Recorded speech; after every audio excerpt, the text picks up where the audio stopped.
es de qué puede imputar la Fiscalía General de la Nación o si la Corte Suprema de Justicia también tendría que estar ahí en esa investigación en contra de Nicolás Petro por las denuncias que hizo su esposa Day Vázquez y que involucra unos temas en los que uno ve corrupción, dineros calientes. ¿Te acuerdas cuando se decía dinero caliente? Narcotráfico. Como que uno ve, uno dice, uy, Dios mío, qué berenjenal este. ¿En qué delitos pudo haber incurrido Nicolás Petro con todo esto? Pero primero que todo, hablar de lo indeseable que es la situación, ¿no? Yo creo que horrible. Nadie se esperaba esta situación, menos de una persona que la gente tenía de alguna manera u otra referenciada bajo un capítulo absolutamente diferente a lo que estábamos acostumbrados en las noticias permanentes sobre política en nuestro país. Para llegar al punto, como bien lo dices tú, yo creo que primero que todo, y lo tengo que decir, la decisión por parte del presidente Petro de que se investigue tanto a su hijo como a su hermano es una petición que para bien o para mal, seas o no pro el presidente Petro, hay que ensalzar por una sola razón.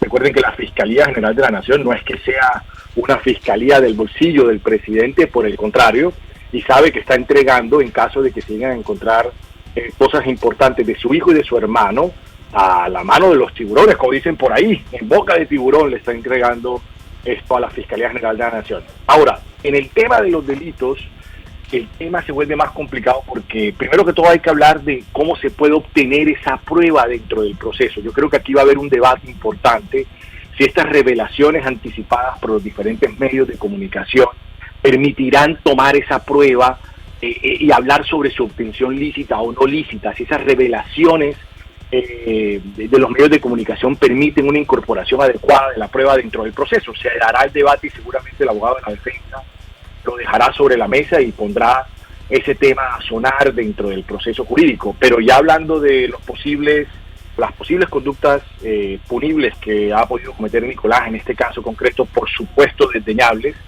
estamos principalmente en el enriquecimiento ilícito de servidor público, independientemente que los dineros vengan de A o de B, de supuestos ex narcos o supuestos lavadores de dinero.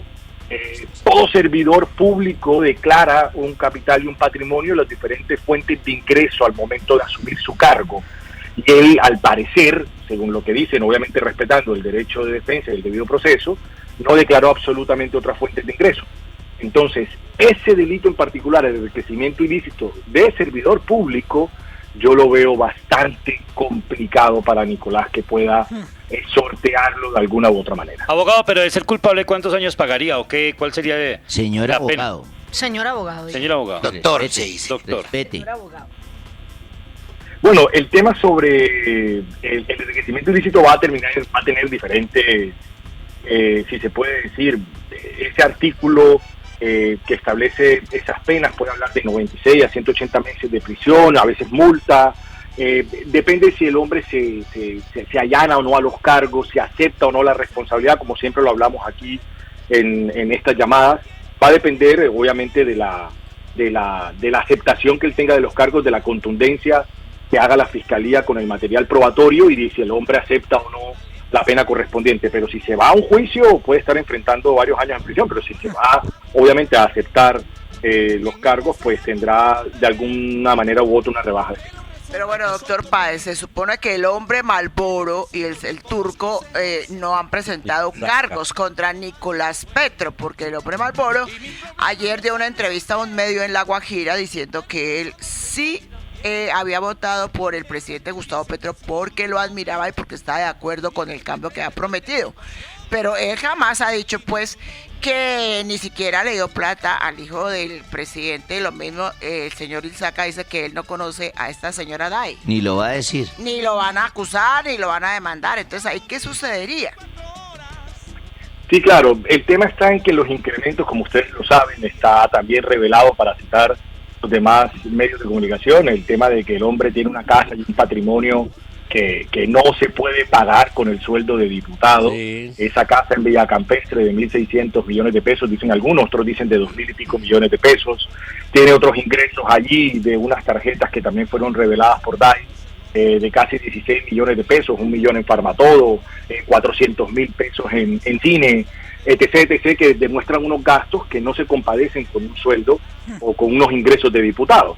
Entonces, independientemente que el origen ilícito, otra vez, el origen ilícito de esos recursos, supongamos que el Turco Ilzaca nunca acepte la entrega del dinero, que el hombre Malboro tampoco acepte la entrega del dinero, acá hay un problema de justificación de ingresos que él tendrá que enfrentar. Por eso les dije desde el principio, es el enriquecimiento ilícito del servidor público la conducta más complicada para entrar a defender conforme la revelación de las pruebas dentro del proceso. Va a ser una defensa que el abogado va a tener que sortear muy bien o no sé si decidirá otro tipo de conducta frente a las acusaciones de la Fiscalía. Le voy a hacer una pregunta al prestigioso jurista que nos acompaña esta mañana.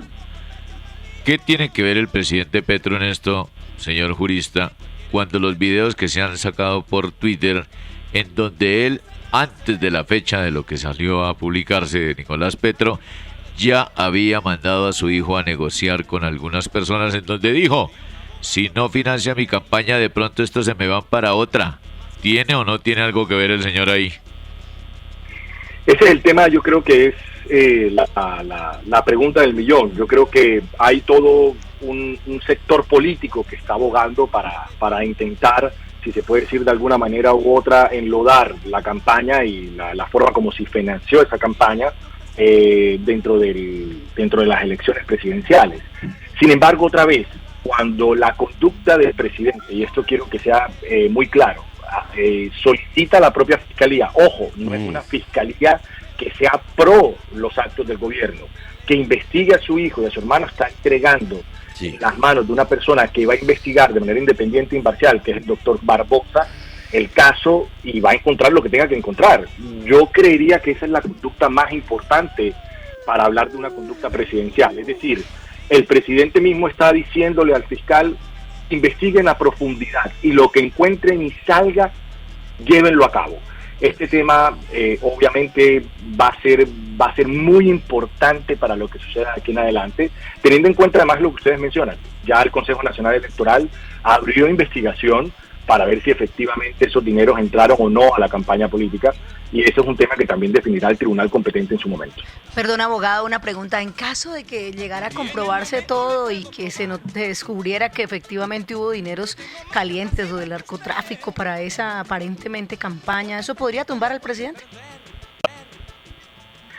Pues tocaría ya realizar por parte de la Cámara de Representantes la debida investigación, que es el foro competente en ese caso concreto. Ya creo que todos tenemos en la memoria, todos los que estamos en la mesa tenemos la edad suficiente para recordar lo que pasó en su momento con el presidente Ernesto Samper, y sería el procedimiento que ocurriría en su momento. Creo que es lo que están abogando varios abogados y políticos del sector contrario o de oposición, en caso de que eso se llegase a aprobar. Así que dale, así, en el momento en que se llega a aprobar que esos dineros efectivamente entraron, ojo, con entidades que no son afines al gobierno, y esto es lo más importante. Por eso yo creo que la carta al aire se está jugando allí, porque técnicamente tenemos una fiscalía que no necesariamente le ha dicho que sí al gobierno en todo. Es más, que tenemos una fiscalía que le ha puesto frenos a lo que el gobierno ha intentado. Entonces yo creo que todo está en manos de la Fiscalía, y la última palabra la tendrá la Fiscalía General de la Nación, y va a ser el ente que nos va a esclarecer, creo que por primera vez, un tema de manera objetiva, porque para bien o para mal, en este cambio de gobierno y cambio de poderes, la Fiscalía continúa, si se puede decir de alguna manera u otra, siendo un baluarte de que las cosas funcionen como debe ser. Doctor, una pregunta, pues viendo todo esto que está pasando, de que si hay dineros calientes, de que uno acusa al otro, siempre es bueno tener de verdad un abogado de confianza que lo saque a uno de cualquier lío. Mi pregunta es, después de todo este escándalo, doctor, usted que es abogado, ¿desde qué edad se puede uno meter con una peladita de pronto? Boyaco, en serio. La gente quiere saber. Doctor Páez, no, ni siquiera le conteste, porque qué barbaridad siempre con las peladitas. Oiga, abogado, cuénteme una cosa. A Nicolás Petro lo cobija la presunción de inocencia hasta que se demuestre lo contrario, es decir, hasta que esa configura a todos. Sí, así es. Así pareciera que es el hombre más culpable sobre la faz de la tierra, siempre hay que esperar un juicio justo y una imputación de pruebas. Lo que les decía, el tema de la obtención de la prueba en este caso, ver cómo legalizan, si se puede decir de alguna manera u otra, esa obtención de la prueba, ver si DAI va a entrar como partícipe o no de la conducta punible. Eso también va a cambiar. Exactamente. Y eso va a cambiar por completo el juicio igualmente. ¿Es una cómplice o es una coautora? ¿Qué es lo que hay aquí detrás? Porque al final, como bien lo dicen por ahí, el hecho de que la rabia de un final de un matrimonio me haya hecho demostrar o revelar cosas que siempre supe, hasta qué punto no me hace a mí una cómplice de la situación. Todo eso va a entrar a debate y yo creo que eso cambia por completo también la revelación probatoria, ¿no? Y hay otro asunto, es que esto se sabe cómo comienza, pero nunca se sabe cómo termina. Así es, tal cual. Doctor Páez, además que hay una vertiente de todo este escándalo que se volvió puro farandulero, porque entonces ya han entrado varias mujeres de la farsándula criolla a hablar de que tienen pruebas, entre ellas la niña Aida Victoria Merlando, que dice que la casa de los 1.600 millones de pesos nunca se compró. Está en un CDT La Plata. Eso dice. Sí, así es. Sí, claro. Entonces, por eso les digo, ¿y esa prueba cómo se legaliza? Eso no se puede simplemente decir al público. Un proceso tiene un estándar para poder legalizar esas pruebas. Yo simplemente, imagínense, y creo que la negra me entiende perfectamente, sí, cuando los medios de comunicación revelan una información, no necesariamente lo hacen con un estándar judicial. Entonces, esos temas que están allí, también hay que manejarlos con guantes de seda, porque jurídicamente hablando, de pronto, y hay veces que ocurre, yo puedo estar diciendo una verdad absoluta por micrófono, que luego en un juicio, por errores procesales o porque simplemente el abogado le encontró la quinta pata al gato, pues no queda legalizada la prueba. Entonces, tal cual como dijeron ahorita, sabemos cómo comienza la cosa, pero no sabemos cómo termina.